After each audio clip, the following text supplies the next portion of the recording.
So best friends got each other's back. We used to cruise around with a bass to the max. Everyone in school while I was in the lab, cooking up some beats that would turn into tracks. High school chillin', I was on a mission. I had bigger dreams of being a musician. Teachers always talked but I couldn't seem to listen. I lived in a fantasy land, they called it fiction. But I was gonna be big one day, playing shows on the road to a sold out stage. Nobody really cared or believed I would make it anywhere close, I would fail and fade. But that's cool, I love that, cause any little doubt gives me energy back. And now, I'm in a place where I'm glad I never gave up on the dreams I had. And big dreams lead to big things, and big swings lead to big rings. Championships or the big screen, anyone who did anything took a big swing. And big dreams lead to big things, and big swings lead to big rings. Championships or the big screen, anyone who did anything took a big swing.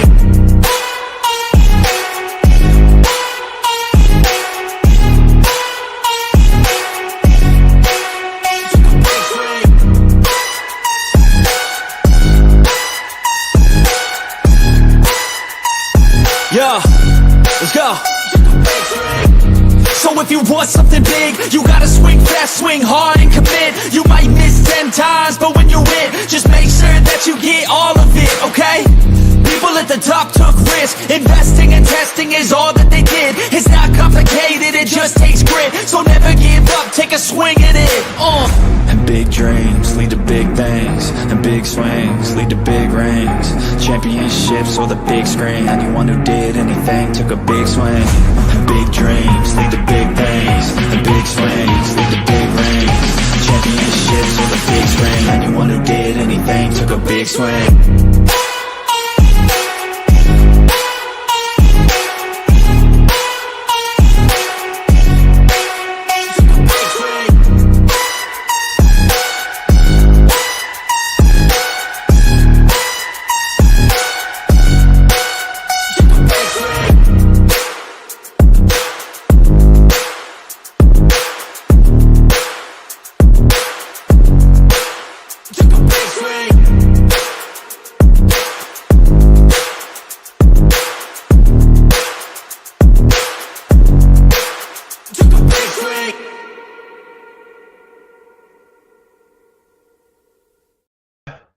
Hey guys, what is up? Welcome to the Pick and Roll Podcast, episode 113. I'm here with my guy Blaze Radio, and Coach Ed is here. He's just getting ready. Still gotta wait for Rios. How you doing, man? Good. I see Marley and Reject and Big Daddy Beard already out there. What's happening, guys? Yeah, my guy Ryan, everyone. Oh, who's that Blaze Radio guy in the chat? No clue. I don't know who that guy is, so. Yeah, Coach, whenever you're ready, just let me know. And, yeah, we got a good show for you guys today. Good show. But the question today is kind of interesting, I feel like. So, all right, Coach is almost ready. So, I'm just going to start off with this.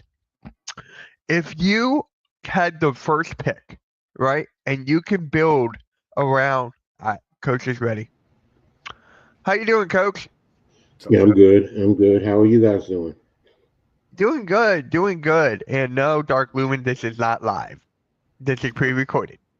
But yeah. So let's just get right into it.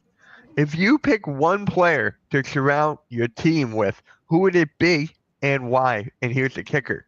Let's say I pick, hypothetically, Tyrese Maxey. Blaze cannot pick Tyrese Maxey. So we got to kind of pick a different player from each one of us.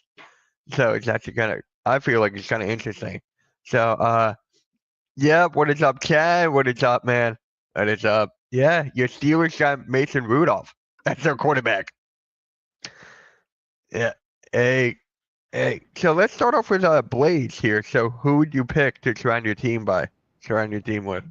I mean, I'll take the home run and take the probable MVP this year, SGA. Okay. I mean, he can do it all. You don't really have – I mean, there hasn't really been issues with him as far as personality or off the court stuff or whatnot. I mean, not just the fact that he's a Kentucky guy, but I mean, if you're going to pick anybody right now, I would want to pick a younger guy who's a good team player who is in the MVP talks right now with him and Joker. So I'll take SGA. I just like his all-around game. Yeah, we'll talk about that actually later on in the show. It's actually one of the topics. So, Coach, who would you pick to surround your team with? Hmm. SGA is off the board.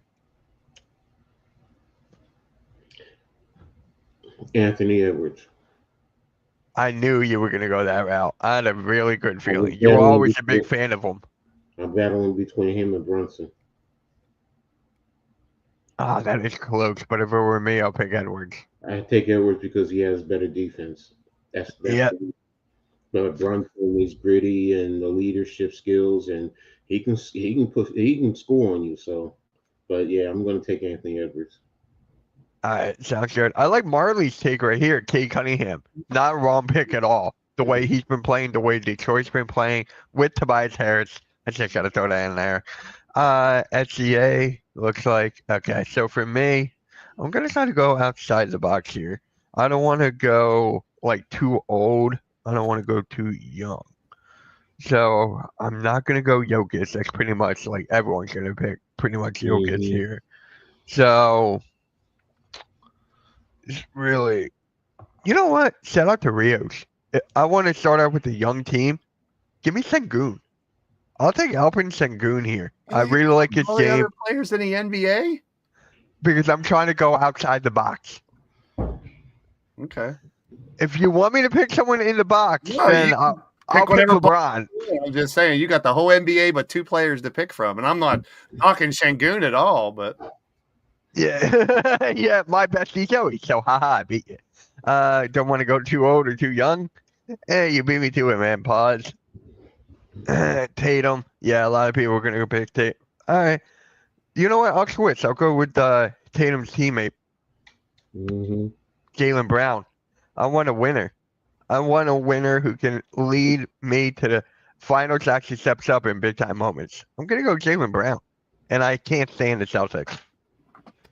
Can't stand the Celtics. Mitch McBride, since he's one of my favorite players at West Virginia. who's Okay, Mitch McBride? Miles McBride, dude, I had a long fucking day. I had a long fucking day.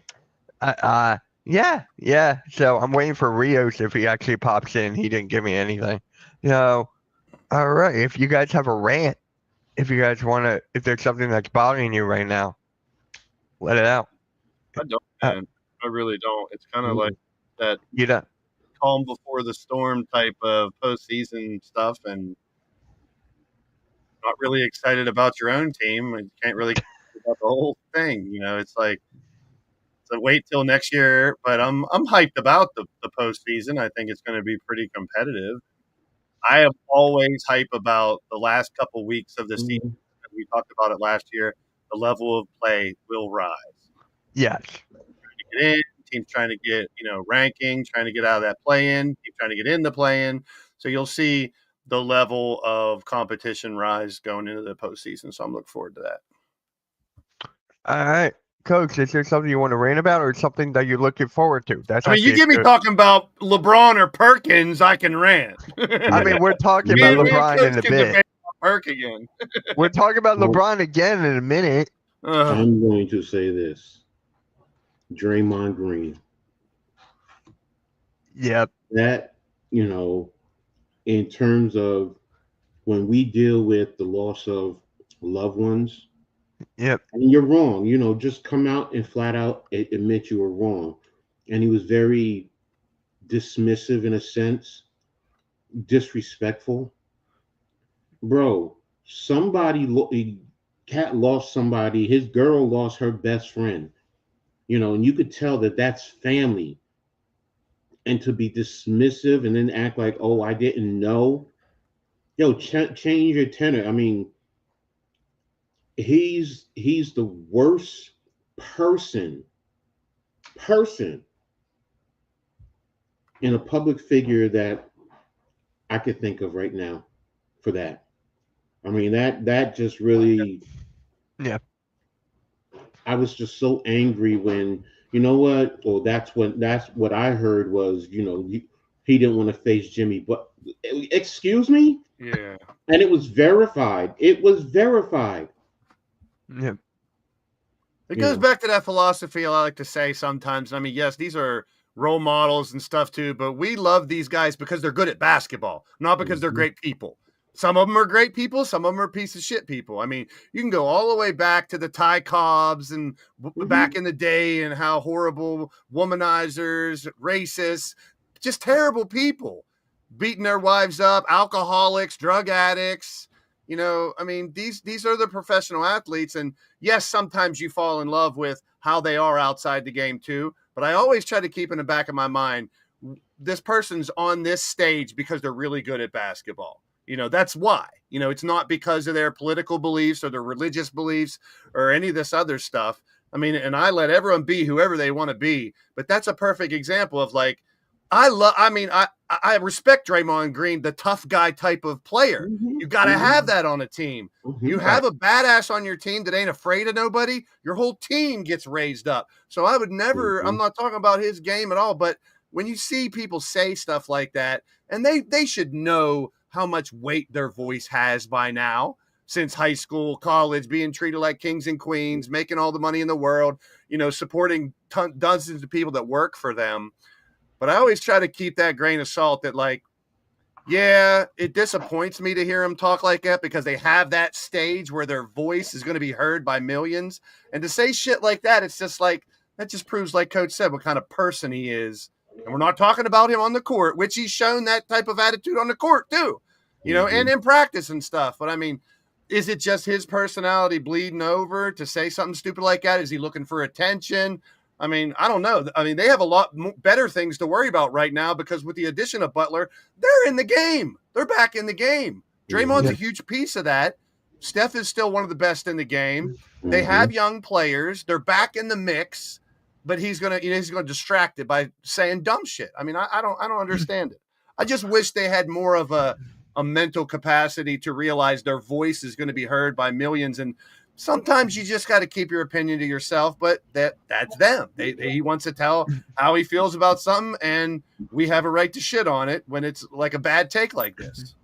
Dark Lumen. Yes, he said he heard it, but when they confronted him and asked him about, that's when he was like, "Well, this is what I heard. Oh, he lost someone. Condolences, but this is what I heard." So, and he's alluding to it, and you can read between the lines, and his sarcasm was coming through loud and clear. You say you don't want to take it that way. You consider him a good guy. You have every right to feel that way. For me, he turned me off because of that, and it's not because it's a Nick. Let me make sure that's perfectly clear. It's because they were talking about losing someone, and we've all, we when someone loses someone, your tone changes. It softens. He was still a hard ass. So, and I know you thought he was apologetic. Okay. Most of us, no. Most of the people I've talked to, no. Felt that he wasn't. He was just saying, well, what I heard is this, and he's making an excuse. But hey, you took it that he was apologetic. I can't tell you how to think, man. I just can't. I read between the lines. I read his tone, his mannerism, the smirk on his face. So your body language, it told me a whole different story. So, but that's me. That's my opinion. So for me, what I gotta say about this, it's kind of like what Blade said, just keep your opinion to yourself. It's kind of like what that woman told LeBron to set up and dribble when you go up to that. Basketball players need to know, okay, this is not my place to tell. I should not say this, but he did not heard. He just Draymond at the end of the day. It is Draymond. Yeah, So I mean, it's but they have the ability to bring people together with their right. big voice. You know what I'm saying? They have ability Yeah. to raise people up and make them feel better. So why even send any type of mixed signals? I don't understand. It's like, yeah, the shut up and dribble thing, you can take it both ways. You can take it as, if he's out here trying to help people by his voice and his opinion, that's one thing. But to be divisive or even coy in your responses and leaving it out to, like right now, we have a mixed opinions on what he was trying to say. Why not just be clear about what you're saying so there isn't this, well, he's a little tongue in cheek, or does he really mean that? You know, why leave that to the people to decide? I don't know. I mean, And we all you know have me. different. I'd rather concentrate on the on-court shit, but this stuff is always here. Yeah. And we also have different ways of interpreting things. Yeah. Like Dark Luminous, their interpretation is different from mine. I'm just turned off, and it's the tough guy attitude on the court. I'm old school. I'm cool with that. But and when you're thinking about people losing, and Cat's talking about relating to the children that lost their mother because he lost his mother, it's like, where's the empathy? And I just didn't interpret it as he was apologetic and sincerely apologetic, and showing some level of empathy, towards Cat. And it's just I just felt he was dismissive and poking the bear in a sense. Yep, I definitely agree with that. But on other news, we actually got some breaking news in the football world. The Eagles just got Adoree Jackson. Why we gotta go back to the Eagles? It just happened.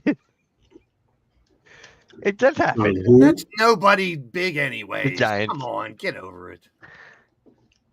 Got another Giants guy. Yeah, I know who you're talking about. Yeah.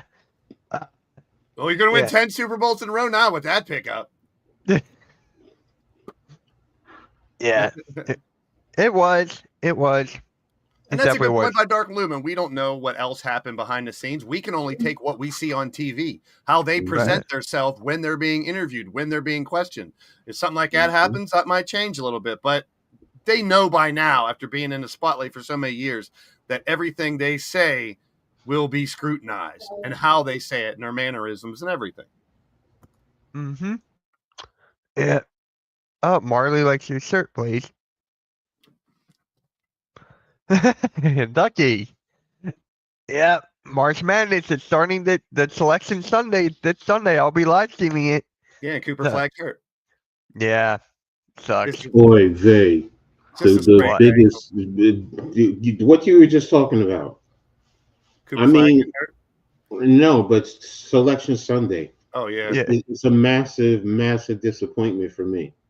Yeah, I know. I mean, I had to do some research because we were saying, and I don't follow college basketball like I used to up until like now, because NFL just ended, NBA's picking up, so it's like now I'm in I used to follow it from day one, but I was a little bit this time. But it's like I had to go look at your boys like Harper and Bailey. I'm like, what happened to Rutgers? They're still averaging 17, 16 points a game. Bailey's got almost 7 or 8 rebounds a game, so that's good. But to have a losing record overall with 2 supposedly in the top 10, it's got to be a disappointment. But from what I've heard, their draft stock isn't really dropping because of it. No, their draft, they're top. They're in their top 3, top 5. It's not them. It's the surrounding supporting cast, because Harper is 19.7. I think Bailey is 17.9, and the next person, who's also a freshman, is 7.9. That's a big drop off. Yeah. That's a big drop off. Yeah. So, but the level of playing, when you got 2 players that are that freaking great and you don't have accompaniment with it, that shows. It's not just as many people would say basketball could be a 1 or a 2-man game. If you really dig down deep into it, we talked about the Celtics and the Nuggets, the last 2 teams to win the championship. They are not 1 or 2 people. They're deep. They have bench. They have role players. They have that guy coming off the bench to hit threes, that defensive juggernaut to come off the bench. Like, that's a team. That's a complete team. And it's like, to see a team like that, it's kind of an eye opener, because you see teams like Auburn blowing up and all these other teams that are doing great all year. The SEC is just out of this planet this year, and as far as that tournament starting out now, and you start to look, and here's the thing. Everyone out there with this tank for flag stuff. What if he broke his leg today? What if that was and I don't wish injuries on anybody. And we're talking about Ace and Harper, like they're still top tier, there's 5 players that are like way at the top, and everybody else is kind of, you could get a star out of it. And that's why I'm still so weird about like teams or players or fans that would want to lose to risk trying to get maybe a good guy. There's no Wemby in this draft. Cooper Flagg is not Wemby. He's not anybody else. And it's like, what if that one player that people are thinking can be the man who can change a team breaks his leg and he's out for, maybe into next season? Is he still a first round pick? Sure. But now you're talking about what if it was his knee, an ACL or something like that? Now you're talking about durability. So it's like, you can't bank a complete franchise on one player. That's the synopsis of this story. Whether it's college players not performing with the team like they should, or banking on one player in a draft to change your entire team.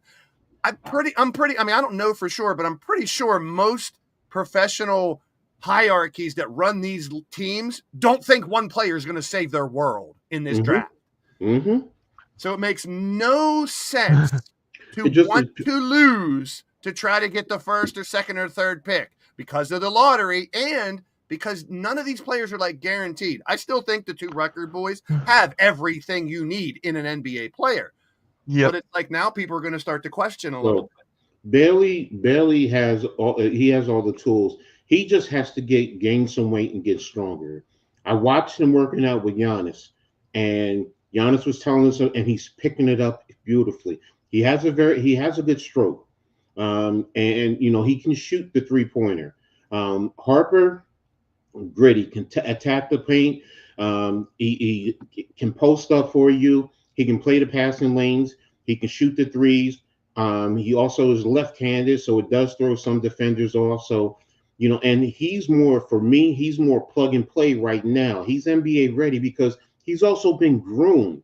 His father played in the NBA, won championship. His brother played in the NBA. So they've talked to him. He has people in the NBA who are mentors, who have really sat down and helped him. So as a franchise, you decide, first of all, do you need a lead guard? And him being roughly 6'6", 6'7", so he has good height. He's smart. He has good vision, anticipation. And following Rutgers and looking at a lot of the chatter and the talk, because I haven't seen them all year. People are breaking down, and they said there's no way, based on they're blaming the coach a lot too, but they feel a lot of their teammates let Harper and Bailey down. You had some veteran guys who you got in the portal, and you brought them in, and they didn't produce. They were producing at their former schools, but they weren't producing here. Is it a product of you stepping up and playing in the Big Ten, or they just don't have the talent overall? So, so we're going to see. But I'm looking forward to seeing where they go, and I think they're going to do well.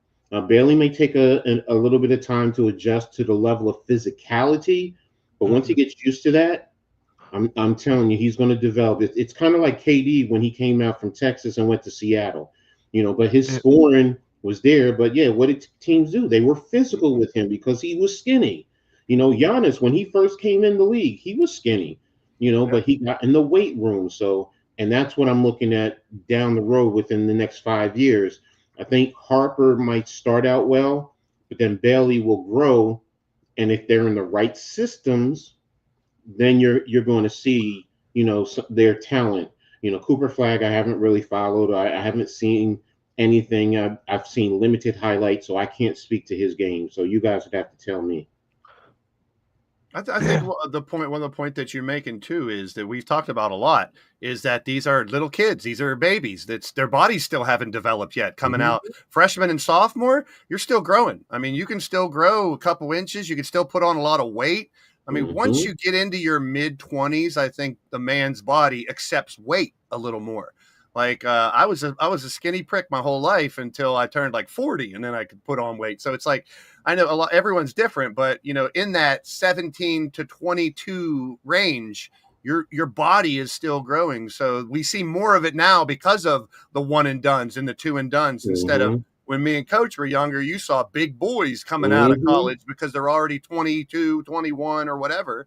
or even 19-year-olds who can be fully developed. So, and that's the growing pains of the NBA. You can't expect a lot of these players, especially some of the foreign players we're seeing more and more every year in the first round, to accommodate to our game. And this goes to something I heard a lot of people talking about, which I was against it at first, and now I'm not really sure. Number one, college switching to quarters. To universalize basketball kind of a little more. The European game, let's maybe get the same 3-point line everywhere. Let's get some of these rules that are closer because it's more of an international sport. I would like to see if they're going to make changes, because obviously, with the ratings and stuff, we've heard all this. NBA needs to change this, change that, change this. I think it's little tweaks more than major changes. And if they can universalize the professional rules a little more, I think that'll help balance it for some players. Think about it. Coming in from an international team that you've played, like Luka, I'm sure he had to adjust a little bit with the 3-point line. The paint is a little different. The wideness of some of the courts are a little different. So that makes a difference. And, those are minor things in the overall scheme of playing basketball. But you got to think that if for some way, obviously grade school, high school rules are going to be a little different. But once you hit college, I think college should be more in sync with the total rules that you get in the NBA and international play. You know what, Blaze? You're talking about, trying to make like the 3-point universal across the board and little things like that. But again, like you said, it's the rules, the interpretation, the international is different. So, and that would be the NBA having to adjust to the international, and they're not going to want to do that. Yeah. They're going to want to say we set the standard and everybody plays off of us. They all want to come here and play to us, so they have to adapt to us. But I get where you're going, because one of the things that is I see that it's difficult for American born players to adapt to when you play internationally is that hitting the ball out of the basket after it hits the rim, where we are used to once it's coming down, touches the rim, you have to wait till it comes out of the cylinder. Where in international, you can just once it hits the rim, you can knock it out once it bounces up, and it's just little things like that. Like you said, the lane width. Some are wider than others, and yeah, you're right. Where most of the other countries, all pretty much internationally, are playing by the IOC, I believe. Yeah. Who regulates the Olympics. Where in America we don't play by those rules, so it's like we develop the rules, the game, and if you want to play American basketball, where I'm saying look, we've all heard that the NBA is trying to put teams in Europe. Well, what rules are you going to play out there? Are you doing that because you're trying to draw international players, or are you doing that because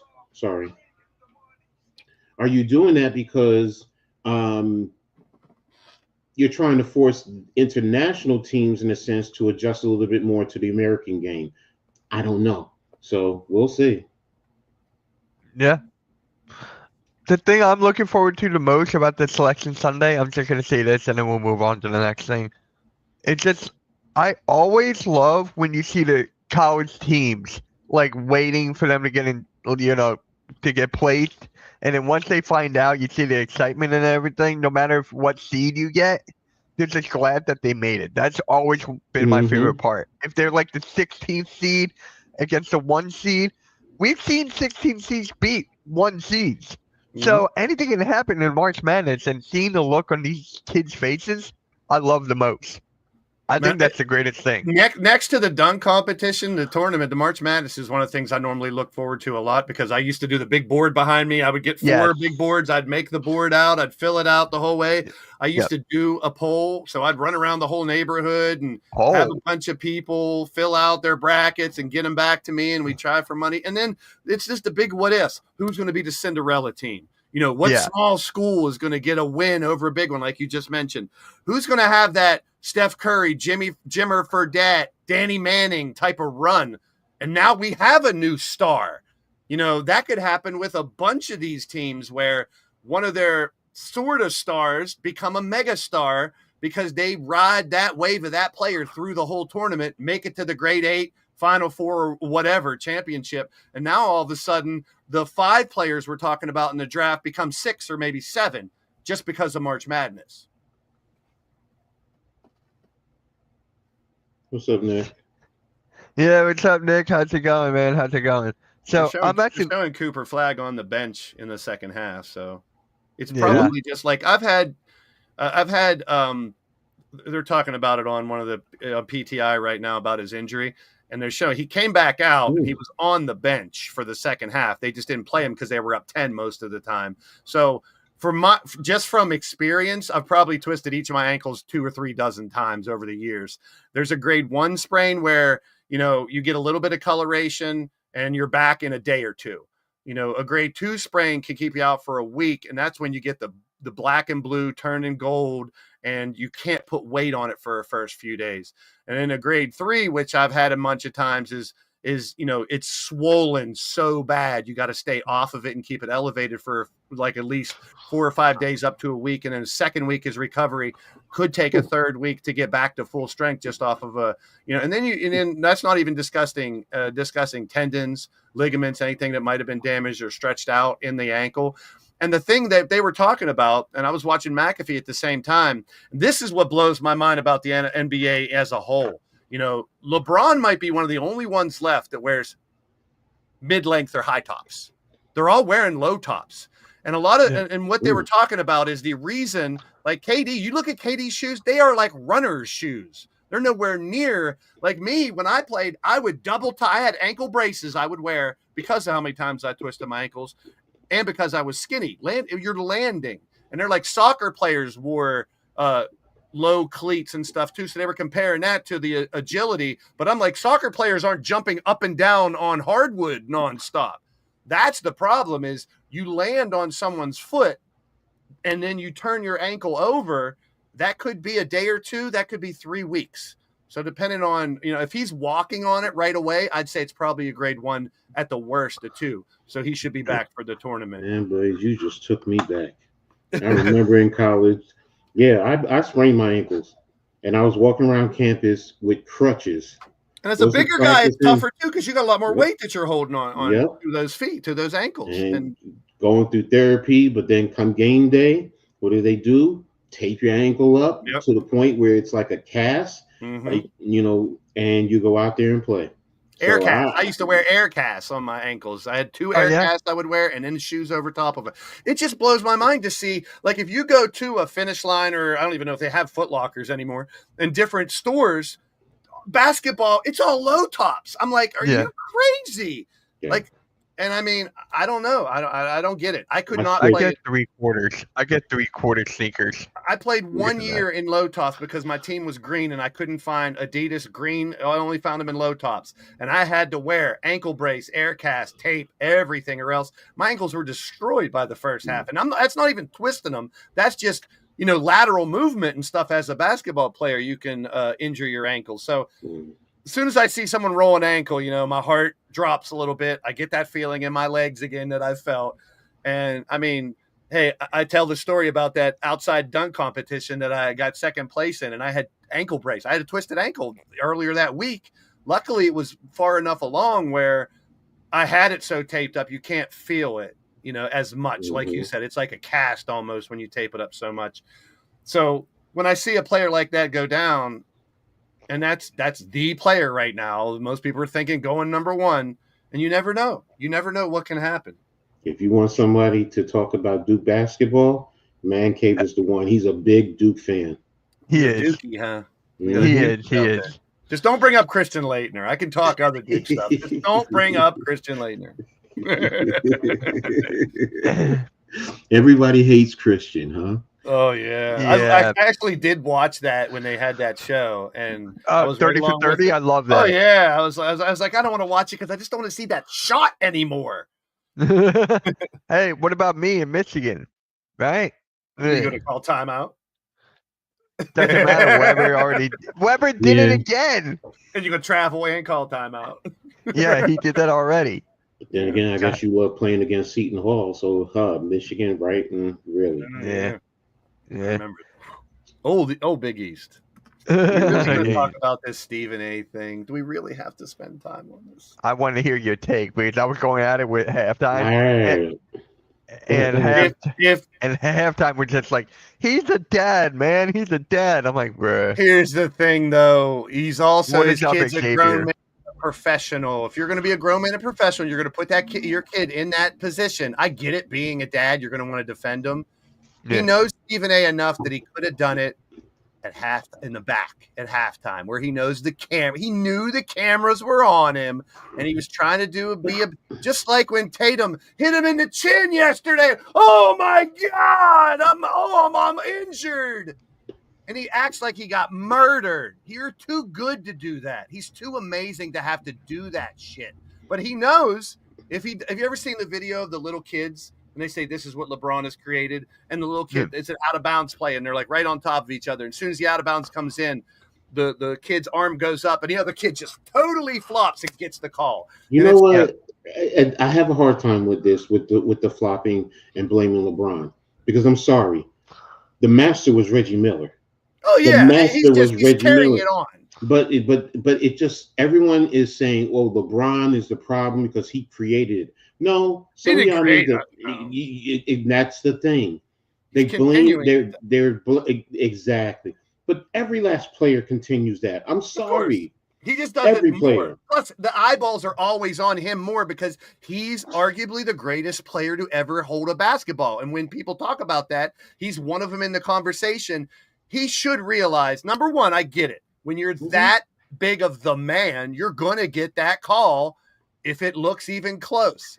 I love that we have replay, but that even fails sometimes. But I mean, you see these highlights of he's done it just so much. Yeah, but when Reggie Miller was doing it, there was a guy named Michael Jordan and a guy named Hakeem, and there was other guys that were arguably above Reggie, even though Reggie was, and arguably, you got LeBron, who is top 5 still, even as old as he is. True. When he does it, then everyone else, it just kind of bleeds in. And yes, it's always been there to some extent. But to see how egregious it is sometimes, it seems like he's just out for attention. I saw a highlight of him the other day. As soon as he got his triple-double, he threw the ball down and looked over to coach, take me out.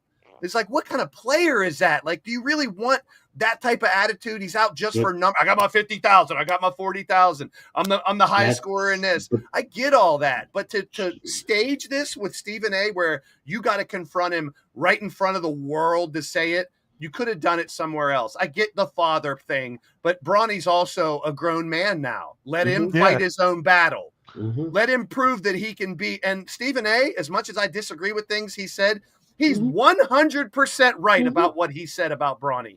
If you're on that stage, get ready to get criticized.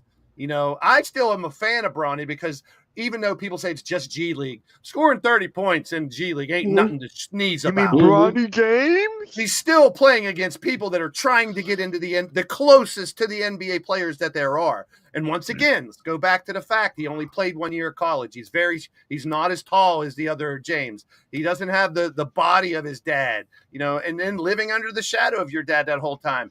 You really think if we had Bronny away from his dad and he never knew his dad would know this, do you think Bronny's happy that LeBron did that?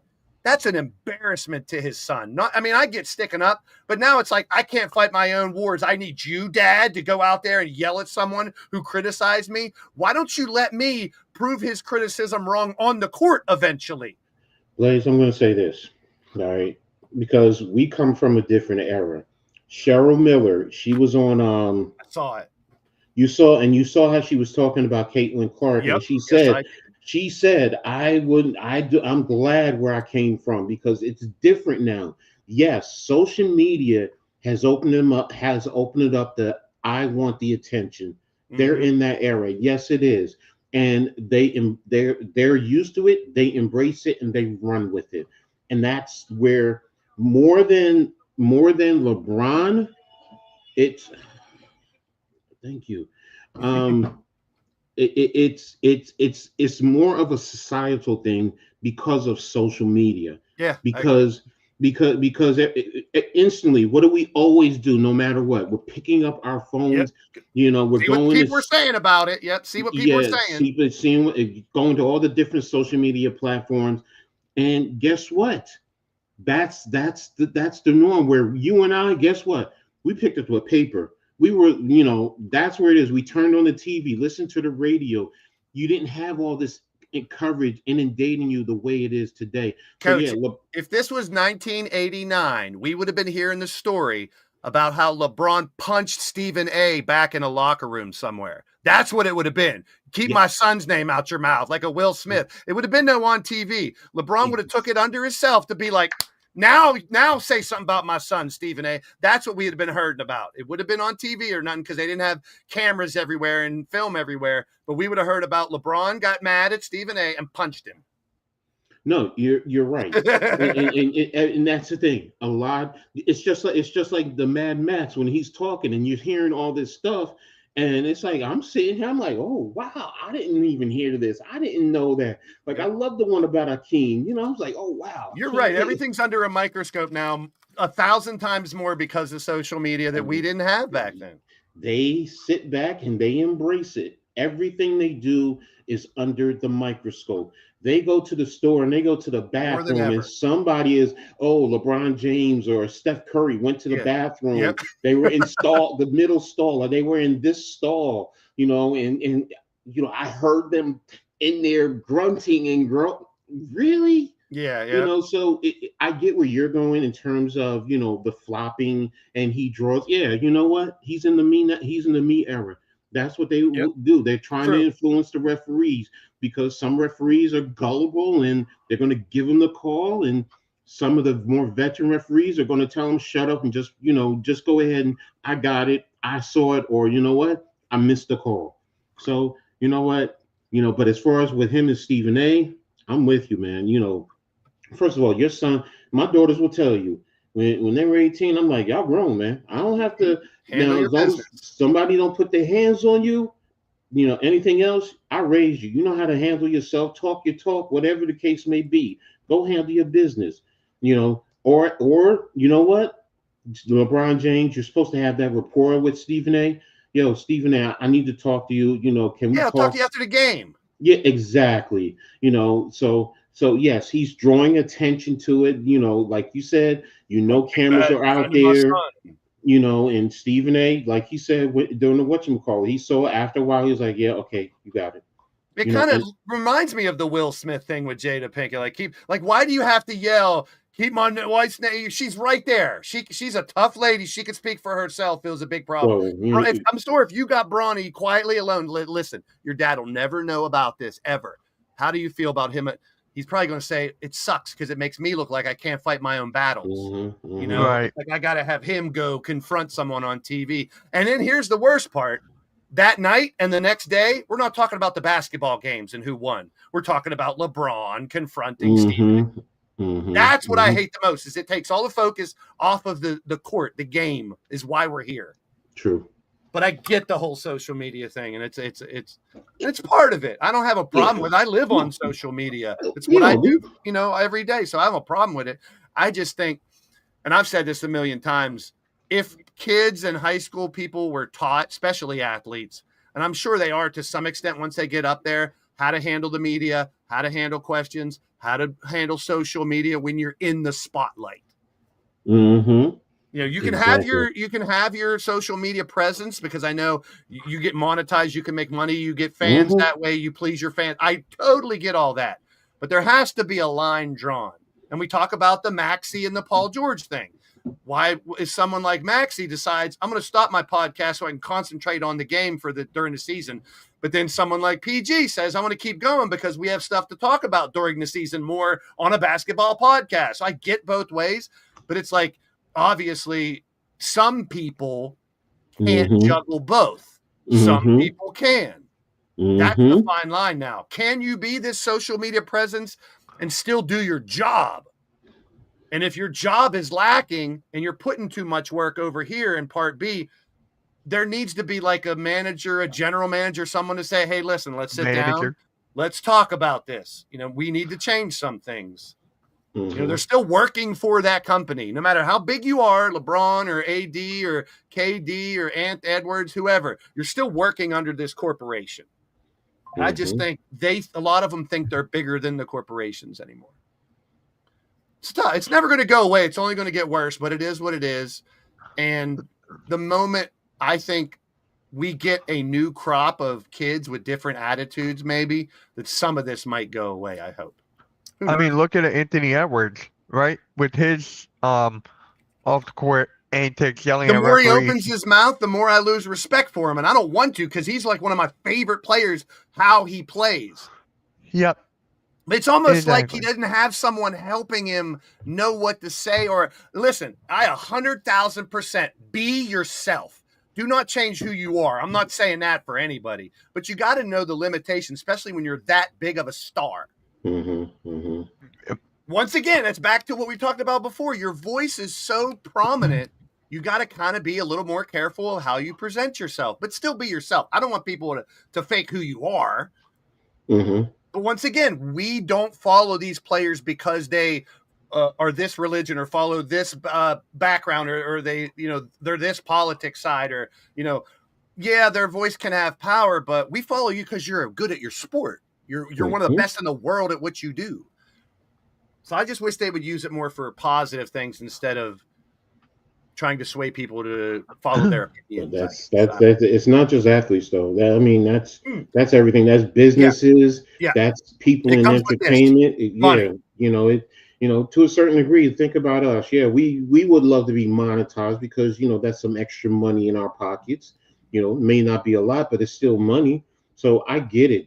That's just the society we live in. So it's going to be tough being a $40 million, just thrown out there. Say I'm a professional athlete. I make $40 million a year, right? My coach, who I'm supposed to listen to all year, makes $5 million. Yeah. That's just something I don't think we as fans think about enough.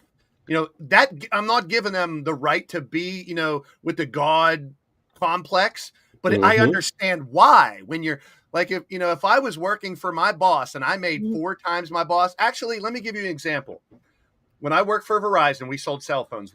Salesmen were on commission, right? Right. And the managers were on salary. So say my manager made $100,000, right, a year, plus bonuses on whatever. The top salesman, because he was so good, was making $120,000. Yeah. So he was making $20,000 more than his boss. He was more of a dick about things because he thought he pulled more weight because he made more money than his boss. I understand that, but it's tough. Same thing, BC, same thing. Yeah, Players, owners. Yeah, you're right, Blaze. It's never going to change. It's all about the money. That's why whenever we have these podcasts, and I know this is newsworthy, all these things, so I'm not knocking Mitch at all. He does a fantastic job of putting together things for the show. But think about it. How often are we doing this show when we're talking about things that aren't basketball? It's not on the court. You know what I mean? I know. But it's still news. I'm not knocking you or anybody for it. We have to cover it because it's in the news. Yeah. But to me, the top 5 stories out of 6 should always be what happened on the court. And it's just not that way anymore. Well, speaking of the court, right? Let's just hop right on to this. For the MVP, it's between SGA and Jokic. I feel like it's going to Jokic, and I feel like he's having an incredible year. But the media's perspective, they're going to go to Jokic. I feel like it should go to SGA. Give it to someone different, Yeah. Like, I'm getting tired of the repetition every single time. But here's the thing. You can't really fault someone for winning 2 in the last 4 years to not win it this year. You really have to focus on performance this year. And right now, to me, it's a toss-up because averaging a triple-double, what he's been doing lately, Jokic, is phenomenal. What SGA has done last year and this year, carrying that team and leading, and he's not necessarily horking up 900 threes. He's getting to the line. He's going to the basket. He's leading that team. He's getting assists. He's doing everything you'd want to do in an MVP. And when I think of MVP, and I did this when we were talking about football too, I take it literally. If you take that player off of that team, who's the most valuable? And it's still a toss-up between the two right now. I'm leaning towards SGA. It's not just because of the Kentucky thing and anything. Part of me wishes that we would wait until the season's over, including postseason, to determine it. Because postseason's part of it, right? It's still part of the season. It's a huge part. It determines the champion. and I get it. We're talking about the MVP of the regular season, and then there's a different one for the playoffs. Part of me wishes there were just one overall MVP for the whole season. They pick it at the end. There's probably more people would want to pick it as the team that wins, and that might not always be it. Like if SGA's team loses in the Western Finals, right, and Boston wins the championship, I still think if everything stayed status quo as right now, SGA is still the MVP. Like say Jokic and the Nuggets get knocked out first round. SGA goes to the Western Finals and loses to, let's say, Lakers or Warriors, whatever. And then Boston wins the championship over whoever comes out of the West. Does that mean that Tatum and Brown have to get the MVP? No, I don't think so. I still think you have to look at the whole season and who's the most valuable. If you took out SGA, would they have made it to the Western Finals? Probably not. But right now, between him and Jokic, it's so tough that I'd literally have to wait these last 2 weeks to tell you who I think is going to get it. That's how close it is to me. I agree. Coach, how about you? I was under the belief, from what I've researched, that SGA is the front runner. He is. I never. Well, you just said that. It is next. It's like 1 and 2 right now. It's like 1 and 2. SGA's 1, but Jokic is like right there. Well, if you look, SGA's done pretty much consistently all year what he's been doing. In the last month, Jokic has gone to another freaking level again. It's like consistency to an unbelievable part. Like if he can continue to do this, I think right now it's SGA's to lose. If it stays the way it is, like Coach you just said, and it is, he's still the front runner. Like Jokic would have to fall off a little bit the last 2 weeks. But right now, I mean, 3 weeks ago, SGA was here, Jokic and everybody else was down here. Jokic is like right below him now just because of what he's been doing in the last 10, 12 games or so, because he's literally unstoppable. It looks like the Jokic of 2 years ago, like no one's going to stop them. And what happens when he does that is Porter and Westbrook and all the rest of the players start playing better on that team. That's why I think the Nuggets are really dangerous right now going in. You know, are they deep enough is going to be the question.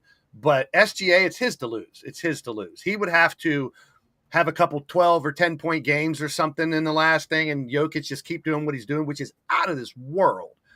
But right now, it should be SGA. If they finish first in the West and it's status quo the next 2 weeks, you got to give it to SGA. What's up, Retro? Yeah. But you can't deny what Jokic is doing. That's the only thing I'm saying right now. It's worthy of an argument now based on the last 2 weeks, where a month ago it was clearly SGA. I want to say this, though, in terms of Jokic, because, Mitch, you were talking about, him winning in 2 years and people being tired of it. I get human nature, but I'm also going to say this to everyone else: step your damn game up. Yeah, if he's the best, he's the best. If he's the best, then y'all better step your game up to compete. It's just like the MJ era.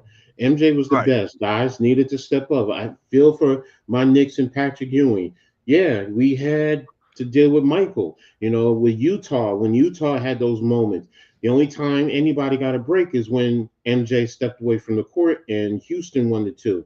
But when MJ came back, if MJ didn't leave the court, he probably would have won 8 in a row. Yeah. Everyone a lot of people forget, though, is Michael had to deal with Boston and Detroit before he started winning titles. Yes, too. Exactly. Like it didn't come easy for Mike. No, he had to deal with Boston, Detroit, and Philly. And Philly, too. Philly was tough during. Yes. Yeah, hell yeah. The Mutombo and Iverson era was. I know. They could have had a championship when they had that team. They could have. They could have. Yeah. Could have had one, but Kawhi Leonard triple doink. Yeah, a lot of people just forget about that. They think, and I'm a Mike guy. He's 6-0, but you think about before he got to those finals, the Pistons were on point. Boston was still doing well from what they did late 80s into the 90s. So there was a lot of teams, and the Sixers had firepower with Iverson and Mutombo and what they had put together. They had shooters. I mean. And it was just Mike's time at that time. So same thing now. It's like, if you're that man, like I said, if SGA cannot afford to falter now. A month ago, SGA could have probably cruised to an MVP, but he cannot afford to falter now. Mm-hmm. Now, the other question is going to be, like, they have already clinched their playoff spot. Cavs and Thunder are the only two that are in. And we got, 18 games, 17 games, depending on who you are left. Positioning. 2 weeks or so. How close is the team behind them? 12 games. They're first place by 12 games, Oklahoma. I can't see them because I can't see them stepping off the gas, because that can carry over into the playoffs. So Yes. now, if you're talking about 1 or 2 games, all right, I might see that. Yeah. But right now, and that bodes for SGA. He's going to go out there and he's going to compete and he's going to play at a high level. So, yeah. If it's like last 2 games and they got the number 1 seed locked in, sure, they're going to rest their best players a little bit if it doesn't really matter But yeah, you can't afford. That's the one thing in all sports, I think, going into the postseason, you want to be hot. You want to be on a streak. You don't want to. You can't afford to. We've seen. I know it's football, but look at my Steelers this year, losing all right before the playoffs. Look at the Eagles last year, how you guys collapsed at the end of the year. That's the last thing you want, is to go into the playoffs with a bunch of losses. So you can't take your foot off the gas.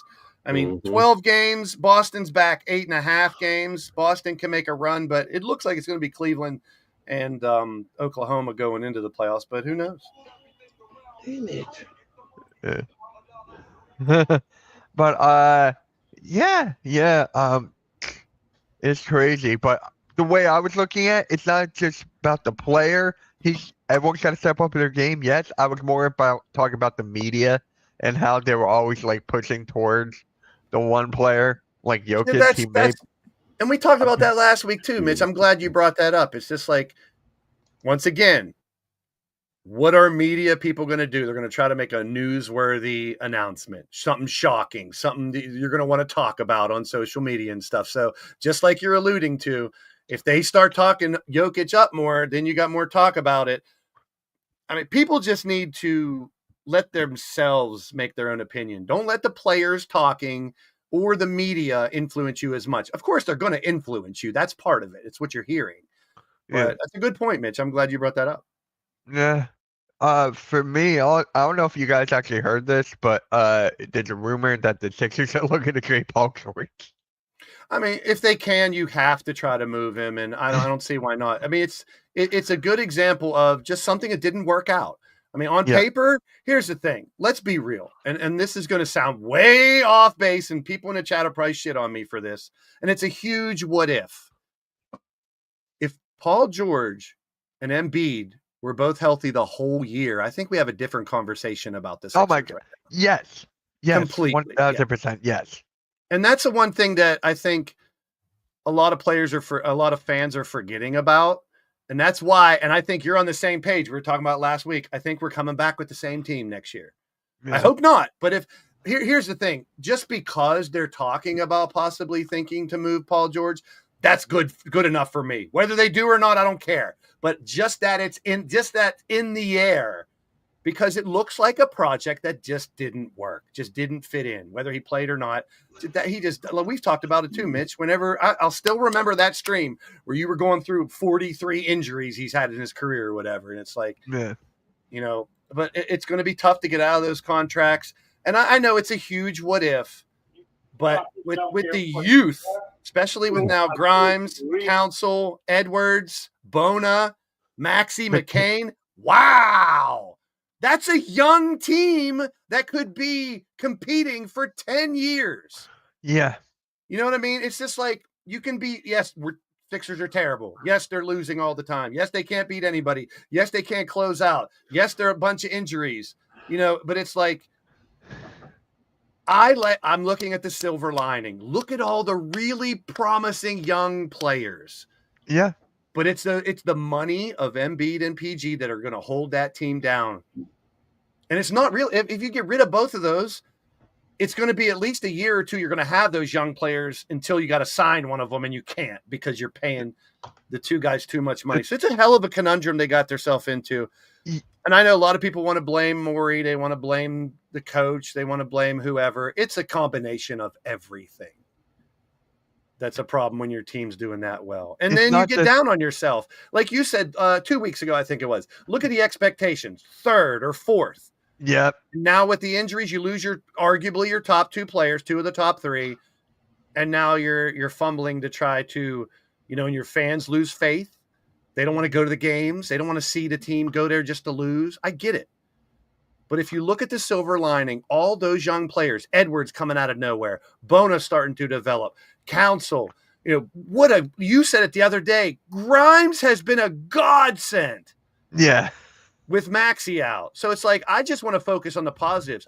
Me and you could sit here and talk for 4 hours about everything we don't like about our team right now. Yeah. But if you think about the silver lining, it could be so much worse. What if we didn't have any young players that were good? Kind of like what might as happened well last give year. up forever. Yeah. Kind of like what happened last year. But the thing is, with Paul George, he's so untradeable that you can take. I would literally take anything. I would What if take he anything, comes but out- Daryl Morey's going to ask for too much. What if You know he that comes Daryl out Morey's and gonna says, ask for too I much. want to go somewhere else? Like if Paul George wants to leave, that might help the situation out a lot. That might help. And A B lot may want out. Maxime, I can And see like I Maxime said, wanting out. or you're looking at two guys who were arguably top 10 players when they're healthy and at their top of their game, right? Embiid and Paul George. Arguably maybe towards the end of the top 10, but still in top 10 at their prime. If you take those two guys out and don't get anything for them, I think this team has promise in the next 5 years because of the good in their youth. And you don't need 10 stars. If Maxime McCain pan out, that's all you need. Bona we talked about it earlier. His size, he hasn't put on weight yet. He's going to get pushed around with some of the big boys, but he's only a rookie. And how many years did he play in UCLA? I don't know. So it's like, I honestly forget. But Paul George has so many injuries right now. For his groin and knees, it's possible procedure this week. So I'm like, you could have done that earlier, right? Yeah, done that earlier, but they waited too long. Same thing with Embiid. And I know I've heard you in halftime people say they knew he was hurt and they still signed the extension. They signed the extension when he was hurt, not injured, in hopes that he wouldn't get injured.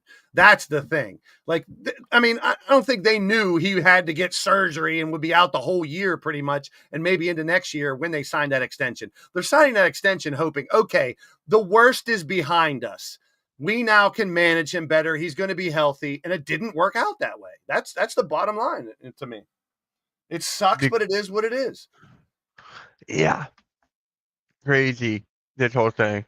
But real quick, Coach, how do you feel about your Knicks right now? I want to hear about your Knicks right now. Yeah. Oh, you're muted. Sorry. You're good.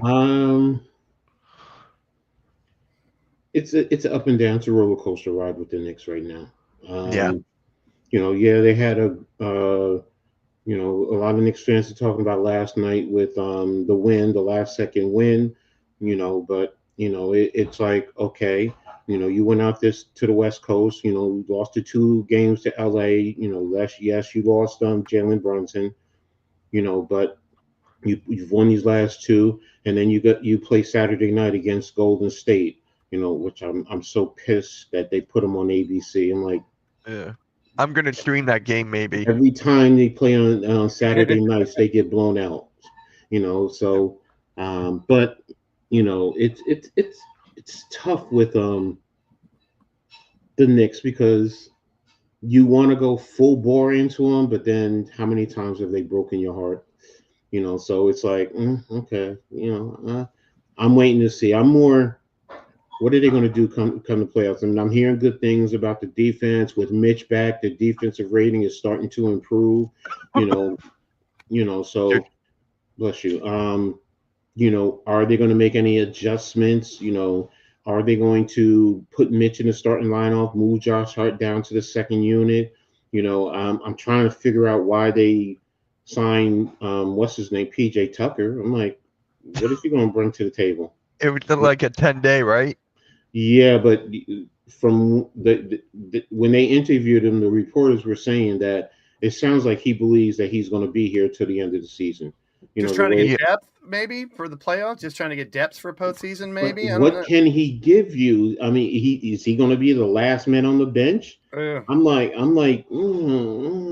I'd rather you sign another big man, especially if Porty is going to be out for even more time. But I don't know. I don't know what's going on. I don't get to see the game, so I can't really talk too in depth. I just know, Mikal Bridges, If he plays like that, him and OG has been consistent now. He's been hitting a consistent 20 um, even before Brunson went out. So, if he can Good. continue to play like that, that's good. Mikal Bridges, I can't have him next game give me 15 points. I Right. can't. Yep. And that's why I say it's a roller coaster. Deuce McBride, if he can give me 15 consistent, okay, have that one game where he hits 25, but then he's back to 15. Okay, I'm cool with that. Josh Hart continue to be the triple double guy.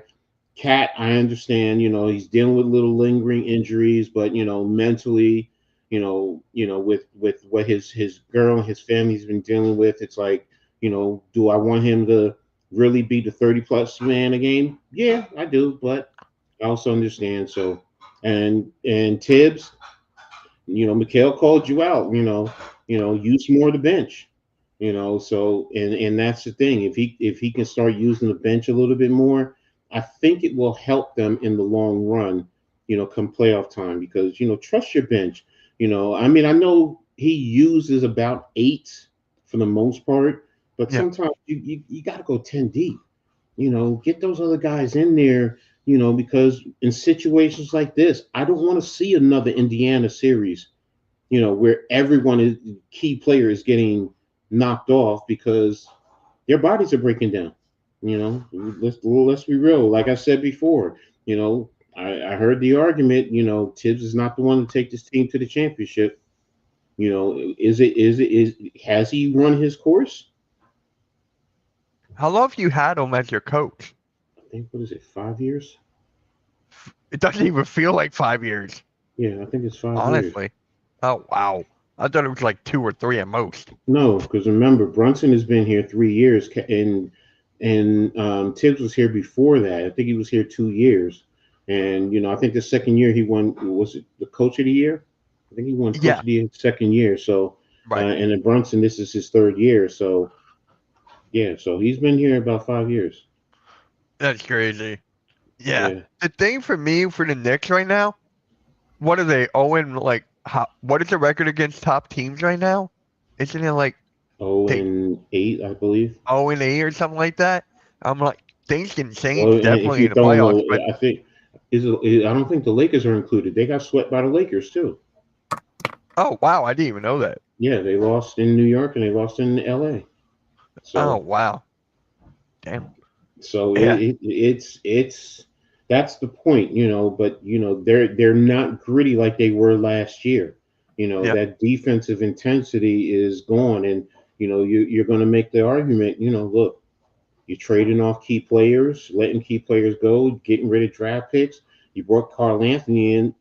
He's not a defensive dominator. He's not a rim protector. That's where Mitchell comes into play. But now, if you move Cat to the 4 and move Mitchell to the 5, you get Hot Porty back. Then you start to say, okay, now Tibbs, you got to use those players, and that's Yeah. that's the thing for me. So and when is Brunson coming back? That's the key. Brunson got to come back, and then he got to play himself into shape. Yep. Yep. And actually, BC, before I forget, I'm actually live streaming the Lakers and the Bucks game tonight. So that should be good. No LeBron, but it should still be a good game. I'm not streaming the Sixers right now Maybe tonight. it'll be some bull jive and baloney tonight. Yeah, maybe. Hey. Speaking of that, let's do our predictions and then we'll call it a night. We'll call it a show. Washington at Detroit. Pretty self-explanatory. Detroit. Detroit. I'm What going a Detroit, story yeah. they are this year, though, man. For a team to be I think 37-29, that's a hell of a story. Turnaround the last 2 years. I think they're the Cinderella team of the year. Yeah, I really think so. When you put them from like the last 2 years to now, they're rightly rebuilt. They're shocking everyone right now with Cade and how well the team's playing together. They're let my that be Cinderella team throughout the year so far. let that be a shining example that it doesn't take 10 years to get out of a hole. You get No. the right player, develop them, surround them with good role players. And look what Detroit's doing. Cleveland's another one. I mean, look what they've done in the last 5 years. Yeah. You know, same thing with the thing with the Thunder too is they could have crashed and burned after they lost that big three and been terrible for a long time, but they started to plan for the future. Getting those picks the last couple of years, SGA, Chet Holmgren, and them, they've really built that team back. You don't have to, like, and I have this argument with Steeler fans all the time because they're always saying, oh, mediocre. Your team's always mediocre. Don't go anywhere. That's better than being 3-15 or being the bottom of the barrel for 2 and 3 years and having to completely rebuild. I mean, you're just retooling, which means 1 or 2 players can change your game. Cade coming into his own now and some other players in Detroit have changed that whole franchise. I mean, 2 years ago, weren't they like worst in the league for like 2 or 3 years in a row? So it's like, that's a huge turnaround. I don't think they're going to go like. Same with the Lions too. What are they feeding in Detroit right now? Same thing. I mean, what are they feeding in Detroit right now? And they've had futility forever, so it's good for for decades, I should say. But it's just a good story to see. I've no dog in the fight in Detroit, but it's a good story to see a team turn around like that. It should be a shining example to the other teams that aren't doing well. That it doesn't take the world to have to change to rebuild your team. Nope. And then next up, Lakers versus Bucks. This is a good game, I feel. I'm gonna go Lakers for some reason. I don't know. I'm going Milwaukee. I'm gonna go Lakers. I feel like Luka's he's got the whole team to himself. So I feel like he can work some Luka magic. Brooklyn at Chicago. I like the Bulls. I don't want Brooklyn to lose, so I'm going Brooklyn. Brooklyn is one of those underrated. Yes, they don't have a great record, but they're good. I like their players. NYG, he said, we always lose it in the Leaf. Leaf was saying, he said, we're always losing it in the fourth quarter. We're there with everybody. But then come the 4 quarters when and I'm like, wow, really? So, but you're at Chicago. I think it's going to be Chicago. Yeah. Orlando at New Orleans. I need New Orleans to win, but I'm going Orlando. I think it's Orlando. Yeah, Sacramento at Golden State. That's a good game. Yeah. It's on a nice little run. I like the Kings team. It's so weird to see Levine and DeRozan on a different team. It's like they left the team, went to another one. And no Fox. Yeah, and no Fox. I'm going to say this. I'm going Golden State, by the way. I saw them when they played the Knicks, and I was not impressed by that team. My Knicks just totally dominated them. And it was just like, I'm going Golden State. Okay. I'm going Golden State. Man. Yeah, Golden State. Yeah. Mm-hmm. All right, guys. So that's going to conclude the Pick and Roll podcast. Make sure you guys hit that like, hit that subscribe. We got a show tonight called Hot Takes and Headlocks with Joe and Xavier. We got a Flyers pregame show with James and me streaming the Lakers versus Bucks. So we got a lot of content coming your way. So hit that like, hit that subscribe. Coach, do you have another show coming up that you want to plug? The only other show right now I've been doing is Heart of the City. Heart of the City? Yeah. How's that doing? How's that going for you? We just did the first. I just did the first one on Tuesday. It was all right. So I mean, I'm taking my time. Little by little. I've been doing. I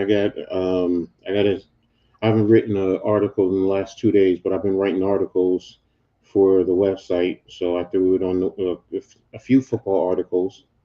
Yeah, so, I started writing a Sixers article for my other website. Yeah. So I've been debating if I should do something for Unrivaled or my disappointment in Rutgers. I don't know. I'm just trying to decide. So. Yeah, very tough. And Blaze, David asks, are you streaming? Yeah, I'll be live in like half an hour. Maybe sooner, maybe a little later. Who knows? We'll catch you guys later. All right, have a good rest of your night. Peace, guys.